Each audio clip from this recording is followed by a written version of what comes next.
You're listening to the Diplomats podcast on Asian geopolitics. As always, I'm your host, Ankit Panda, here from New York City. And today I'm delighted to be joined by a special guest. Joining me today is Eric Gomez from Washington, D.C. He's at the Cato Institute. How are you doing today, Eric? Great, Ankit. Thanks for having me on. My pleasure. Before we dig into today's episode, which is for listeners, it's going to be all about nuclear weapons in Asia. We'll talk a lot about a range of topics. Eric, I wanted to ask you to just introduce yourself and tell us a bit about the topics that interest you and what you work on. Yeah, so I'm a policy analyst for defense and foreign policy studies here at the Cato Institute. I've been here for about 4 years next month.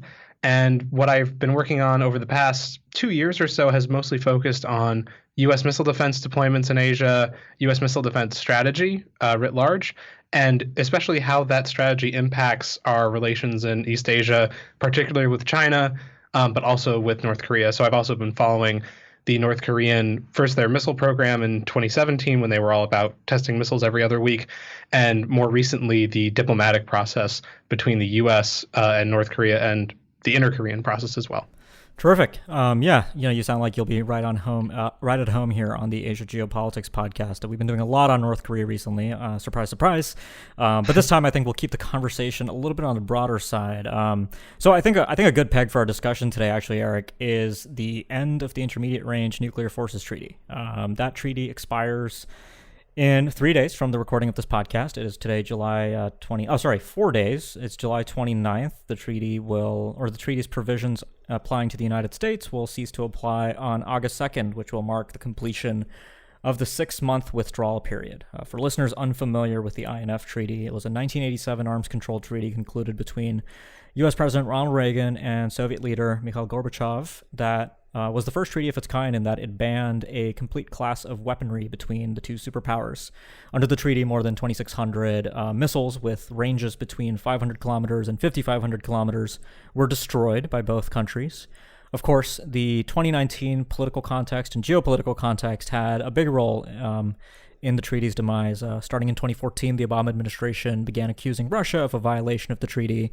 And while Russia did violate the treaty, there was a long-standing constituency within the U.S. government that has pointed to the fact that China, ever so different of a country in 1987, has now developed a missile arsenal, 95% of which is thought to fall within the range of capabilities prescribed by the INF Treaty. So when the treaty ends, the U.S. is finally going to be able to develop these kinds of weapons.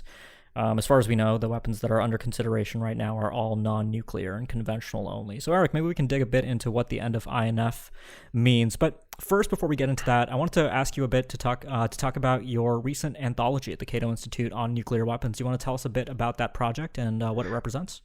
Yeah, so tomorrow, July 30th, the Cato Institute is going to release an edited book called America's Nuclear Crossroads, a forward-looking anthology. My former colleague at Cato, she's now at Women's Action for New Directions, or WAND, Caroline Dormany and I edited the volume, and we also contributed, between the two of us, 3 chapters to it, out of a total 9. And the anthology came together after hearing this quote from General Hyten, the current commander of STRATCOM, who said back in, I think it was 2017 at some point, that our ways of thinking about nuclear war were not invalid, but they weren't current. And that sort of quote really stuck in my head. And I wanted to help figure out, okay, how do we make it current? Because I think he's onto something. And I think that a lot of the ideas and thinking that dominate U.S. politics about how nuclear weapons function and about how arms control works, they come from the Cold War.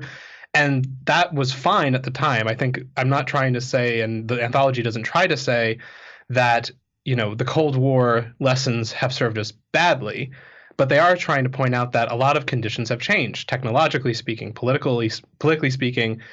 There's a lot going on in the world that just doesn't neatly align with those Cold War conditions, in which case trying to apply Cold War lessons might not always be the sort of best way forward. So the anthology goes into 9 distinct topics.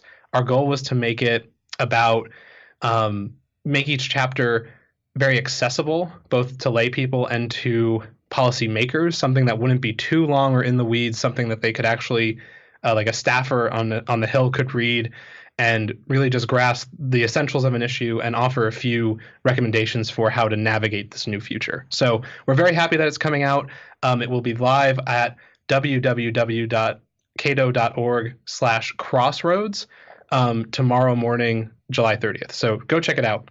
On the subject of the INF and INF in Asia, Maggie Tennis of the Brookings Institution wrote the chapter of the anthology about arms control and about what to do with arms control agreements in the Trump era. And I think that of all she examines 3 agreements: the Iran nuclear deal, the INF, and New START. And she basically states that INF is sort of the toughest one to keep alive. And I think that it's going to die by Friday unless some kind of miracle happens. And I think that she's right. In terms of how different conditions have mapped onto our ways of nuclear thinking, INF is a big one. When INF was agreed to in 1987, it was all about nuclear systems. Even though it didn't explicitly ban nuclear systems, everything that flew between those 2 ranges was essentially a nuclear weapon. So you didn't have the advances in conventional precision that we do today.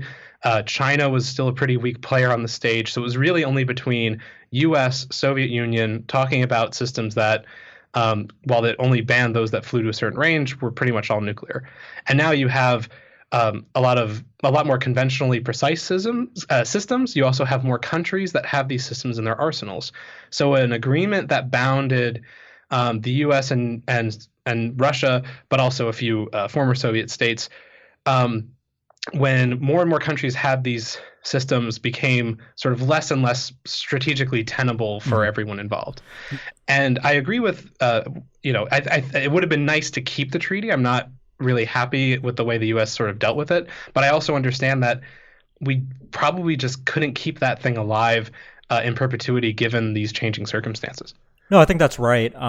And yeah, I mean, the dynamics that you alluded to, the fact that we have many more countries with more sophisticated ballistic and cruise missile arsenals has really, I think, been a major driving force behind Russian decisions, right? If you read Bob Gates's memoirs, he talks about the 2007 episode where the Russians actually proposed multilateralizing INF, including countries like Iran, India, and Pakistan. And of course, that was a non-starter at the time, and that was before the Russian violation had become known to the United States, which happened much later in 2014.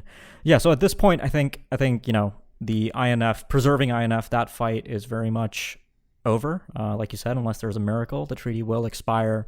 And the question is, what happens next? And I've been doing a lot of writing on this recently too, and the debate in the United States seems to be very much technology-led. There are a lot of people that are very excited to not have the, quote, shackles of this arms control agreement being applied anymore. So there's a lot of kind of exciting missile projects that are underway if you're into that kind of thing. But of course, I'm deeply skeptical of sort of technology driving strategy, and the debate in Washington about how these systems are going to be deployed, what capabilities they're going to bring to the table, the conversations with allies, all of that remains incredibly immature. I mean, the thing with the collapse of INF is that, the violation was known since 2014, but really the process, the sort of indicators that the treaty would collapse imminently, it all happened very quickly, right? It was about a period of, I think, 8 or 9 months from the first news reports that the Trump administration was considering withdrawing from the treaty. And on February 2nd this year, Pompeo announced that INF was no longer going to really be a thing.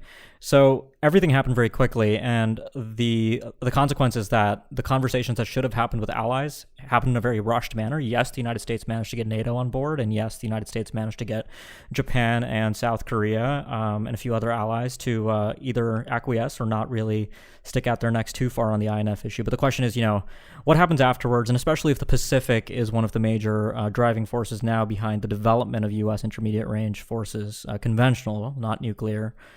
We need to have a better conversation with our allies about where these systems are going to go. And, that kind of, I think, neatly takes us to another topic that comes up a lot in the anthology, which is extended deterrence.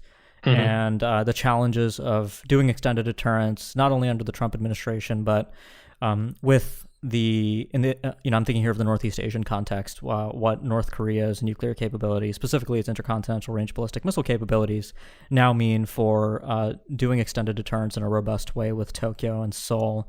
Do you want to talk us a bit through some of those issues?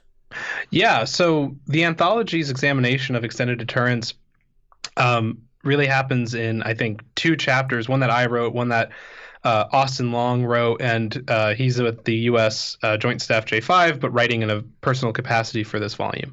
And we basically lay out two potential logics going on here about what happens in the future of arms control, or no, what happens in the future of extended deterrence.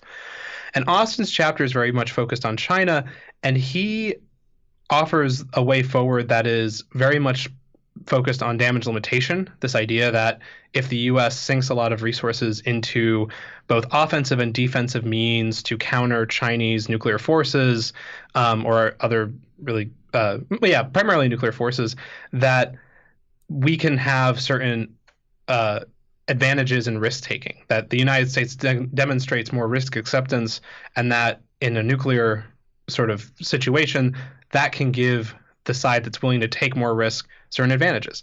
And I think that he borrows a lot from the late Cold War balance with the Soviet Union. And I think that he's not wrong, right? I don't think that Austin is making an incorrect argument. But my other chapter that follows his sort of looks at the same problem, but through a slightly different lens, and focuses on the sort of political or strategic context of the types of things we're trying to deter. Because I think in Asia of today, it's not the sort of big conventional land invasions. It's not these sort of big movements on the board involving, China or North Korea, like it was during how do you protect NATO in Europe during the Cold War, right? I think it's much more about scenarios where adversaries think that they might be able to keep limited conventional fights limited and conventional. And my own worry is that the way that the United States is trying to respond to this, that the way that we go about it could create inadvertent escalation incentives by doing things at the conventional level that might infringe on adversary nuclear forces or nuclear command and control. And I think there's a rich sort of scholarly debate emerging of this now, with people like James Acton, for example, writing a great piece in International Security about outer space and sensing, and Caitlin Talmadge writing another great piece in International Security a year or two ago about like a Taiwan scenario and what could happen.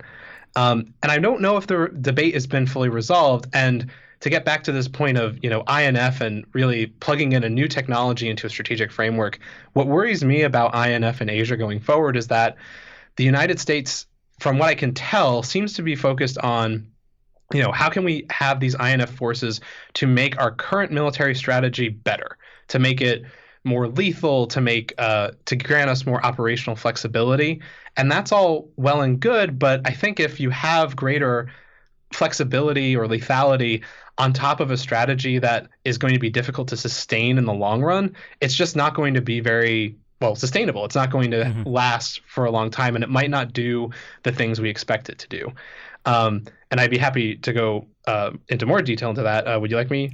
Well, so, I just want to pick up quickly on the point you made about inadvertent escalation, because it was really interesting that for the first time in the Pentagon's military power reports on China for Congress this year, they actually acknowledged that issue pretty upfront when in the discussion in that paper about the People's Liberation Army rocket force, the fact that China commingles nuclear and conventional units together, and that seriously complicates American planning. Of course, I think from the Chinese perspective, that actually augments deterrence, so that's going to be very difficult for China to actually walk away from that posture in the short term, because I think it only benefits them, especially when you have sort of open acknowledgments of the fact that this does indeed complicate American war planning.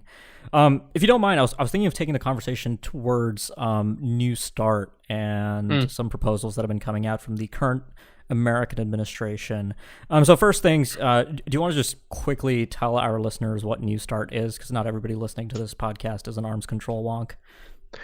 Yeah, so New START stands for the New Strategic Arms Reduction Treaty. It was signed in I believe 2010. It went into Hmm. force between the United States and Russia, and it is designed to be a quantitative cap on the number of strategic nuclear weapons that each side fields at any given time. And the point of this is and there's also a lot of transparency measures worked into this where the US and Russia share a lot of information with one another about the number and locations of one another's strategic nuclear warheads. So that way you have some transparency and confidence building. And yeah, and so in addition to the cap, which says you can only have, I believe it's 1,550 deployed strategic nuclear warheads, and there's some specifics about counting rules that get into the minutia. But Yep. suffice to say, that's the big picture overview. Right. No, yeah, that was a terrific overview. So yeah, it's pretty much the only thing with the end of INF. It's pretty much the only thing standing between us now and a world without arms control between Moscow and Washington. So Mm-hmm. that's I think the main significance of the New START debate. If you haven't been following that issue, but the Trump administration has sort of picked up on this. By 2021, the United States and Russia have to reach a decision on whether or not to extend the treaty for 5 years, Mm-hmm. and pretty much, this is one of those issues where a good portion of the community that supports arms control broadly, and also the community that doesn't necessarily support arms control, sees some value in extending New START because if you support arms control, obviously you're going to support the extension of an agreement that limits the arsenals of the United States and Russia. But also, if you're concerned with deterring Russia and you're worried about what it might mean for the United States to engage in an open-ended arms race with Moscow, you see the value of constraining the Russian arsenal in a way that's advantageous to the United States in the short term. Exactly. But the other issue that has now sort of thrown a wrench into the works is that the Trump administration has gotten it into its head that if New START is to be extended, it should happen with China at the table, trilateralizing it. And this is sort of a logical spillover of the logic that we've seen in the national security strategy and the national defense strategy, where Russia and China are both defined as the two great power rivals of the United States that need to be simultaneously countered. Of course, the problem, as Eric hinted at in his description of New START, is that the way that you actually count deployed strategic warheads under New START effectively means that China's deployed strategic warheads are zero or a very small number. We don't actually know enough to make that determination. There might be some mated warheads on canisterized systems, but effectively the number is very small. So how do you begin? You pretty much have to go back to the drawing board and redo the treaty. There's also the other issue that I think surprises some people that don't follow nuclear issues too closely, which is that China's nuclear arsenal is much, much smaller. It's an Right. order of magnitude smaller than the arsenals of the deployed warheads that Russia and the United States maintain. So how do you deal with that? Do you encourage China to engage in a major arms buildup to the point where we have, trilateral parity effectively, where Russian, Chinese, and American arsenals all look similar, and then we can finally have a conversation about some rules of the road on arms control? I think that would be a little bit of a difficult sell in Washington, encouraging a massive Chinese nuclear buildup. The other alternative That would be is a pretty big change in policy. it would, yeah. It would also be a major change in policy from China, which is pretty much, run. I think Chinese nuclear policy has mostly run on rails since 1964, with a few changes, and of course there are perpetual debates in Washington about the reliability of China's unilateral no first use pledge and things like that. But anyways, I mean, Eric, I think I know what you're going to say about the trilateral New START issue, but I wanted to ask you, where do you think this is all going? Yeah, so I think that the impulse to get China more involved in arms control is great. I think that's a good impulse to have, and I think it's a noble goal. The problem is that I don't think you can have New START and involve China in it. And I think if you want to involve China in arms control, it can't be through New START. So New START is, again, in terms of back to the anthology theme of looking at what happens when you have these sort of Cold War legacy things coming into modern conditions. US, Russia, and US Soviet arms control was had a big focus on quantitative parity, right? And trying to control arms racing to keep levels at relatively the same thing and to get some more transparency on the other side. And that worked really well. And I think it still could work really well for the US and Russia.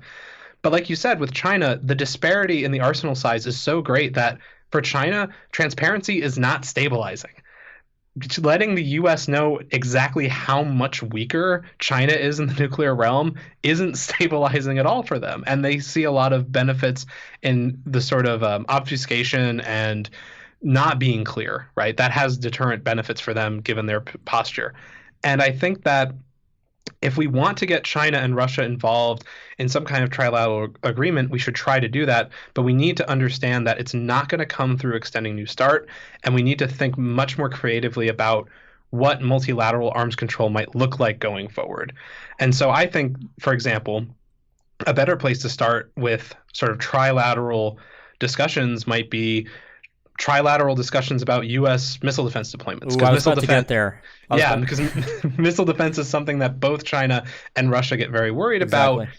And I think that the U.S. Hesitancy to really talk about it with them on their own terms, and there might be a degree here of you might never be able to fully satisfy them, but at least offer it and try to. There's one policy recommendation I come up with in the anthology in my missile defense chapter is if the U.S. puts some caps on homeland missile defense systems that are the least reliable and sort of most expensive boondoggle of the missile defense architecture, that might give us some political space to say, all right, China, we're going to limit these and, let's have a discussion. Let's try and work out some kind of trilateral agreement here because you guys also have missile defenses that the United States doesn't like.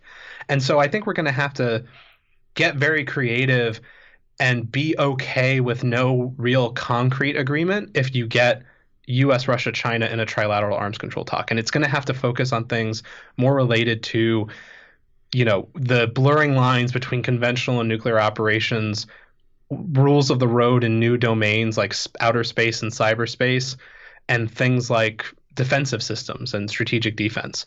You're not going to have much success if you focus on transparency and quantitative equality with the Chinese via like a New START thing. I think you need to keep New START extended for the US-Russia aspect and then have this longer and sort of more difficult discussion about what to do in the future in a trilateral perspective. But yeah, you can't get there from here if we try to just extend New START by adding China to it. Yeah, I mean the American missile defense posture. I kind of hear what you're saying is that you kind of do what the United States did in the '80s with the dual track approach leading up to INF, where you apply pressure by developing and deploying missile defense systems, and you use that to create incentives for China to come to the table and engage in some good faith arms control talks to reduce buildups on both sides. That could potentially go somewhere.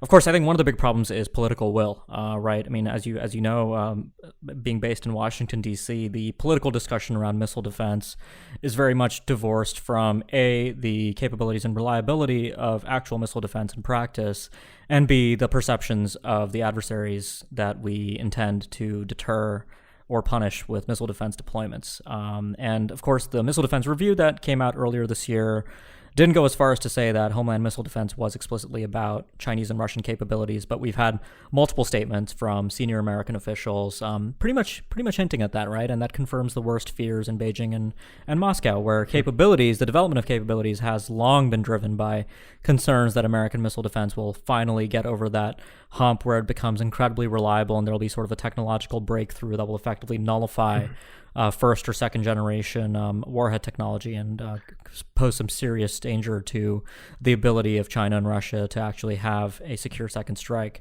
So not even just at the sort of technical level, Ankit, but also at the political level of what does it signal when the U.S. is willing to dump a bunch of money and effort into developing a system and to keep making it better when you'd think we'd be satisfied with a limited defense, and while also engaging in a big buildup of conventional precision strike systems, both conventionally and at the nuclear level. I think that kind of political fear or strategic fear of sort of a one-sided nuclear vulnerability really drives at Chinese and Russia, where, even if the tech isn't good enough now, if the long-term intent is to effectively nullify their arsenal or attempt to, then, and this is something, going back to the extended deterrence question, if you're a believer in damage limitation, then this makes sense. You want China and Russia to feel that. You want them to feel that pressure. But I just I'm not as convinced that making them do that and getting into this sort of action reaction cycle that we're already seeing happen is going to be sort of long term in the U.S. best interest. Oh no, I completely agree with that. And on the other issue is that our allies often get caught in the crossfire, right? South Korea's experience in accepting the deployment of the Terminal High Altitude Area Defense, or THAAD, missile defense system in 2017 led to a prolonged standoff with China, which saw the deployment of THAAD, particularly the powerful X-band radar that accompanies the system, as a threat to its strategic nuclear activities. Mm-hmm. So yeah, I think these are all going to be major issues. That I think the United States is going to have to think about creatively going forward. I unfortunately don't think that we're seeing many signs of that, but hopefully, efforts like your new anthology have important contributions in this debate. So anyways, Eric, I think we're unfortunately running a little short on time, but I wanted to ask you before we close out the discussion for some quick thoughts on North Korea, and specifically the emergence of obviously the nuclear capabilities that North Korea very clearly has demonstrated over the last few years. What does that mean for the future of U.S. nuclear planning as far as you're concerned? I don't think it'll mean all that much, because the United States, I think, has we have the means to deter North Korea.